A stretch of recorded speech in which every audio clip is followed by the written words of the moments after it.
সামাজিক নির্যাতন, সামাজিক শোষণ, অর্থনৈতিক শোষণ মুক্ত একটা সমাজ গড়ে তোলা, সেই লক্ষ্যে এই সামাজিক শোষণের বিরুদ্ধে, অর্থনৈতিক শোষণের বিরুদ্ধে আমরা সংগঠিত হয়ে লড়াই করছি।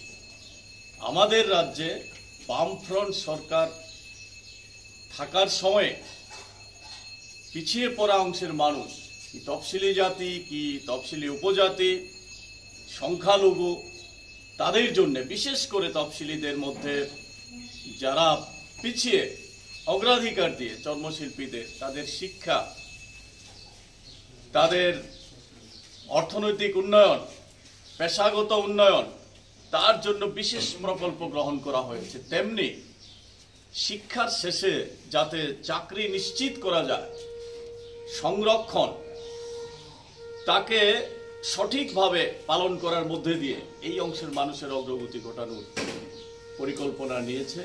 তার সুফল আমরা পেতে শুরু করেছি।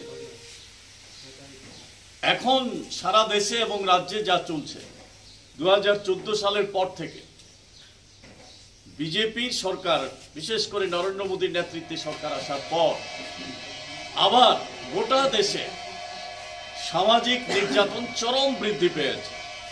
মনুবাদী দৃষ্টিভঙ্গি, শুধু ধর্মে বিভাজন না, মনুবাদী দৃষ্টিতে বর্ণে বিভাজন, এর মধ্যে যারা শূদ্র, এই তফসিলি অংশের মানুষ, চর্মশিল্পী অংশের মানুষ নির্মমভাবে নির্যাতিত হচ্ছে।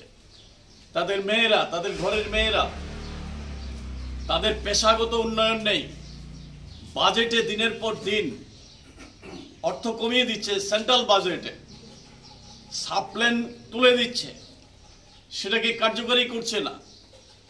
এটা যেমন সারা দেশে, তেমনি আজকে এই বিজেপি আইপিএফটি সরকার এখানে আসার পর বামফ্রন্ট সরকারের সময়ে যে কর্মসূচিগুলি ছিল, শিক্ষার ক্ষেত্রে, সংরক্ষণের ক্ষেত্রে, অর্থনৈতিক উন্নয়নের ক্ষেত্রে, সেগুলি সংকুচিত হয়ে আসছে।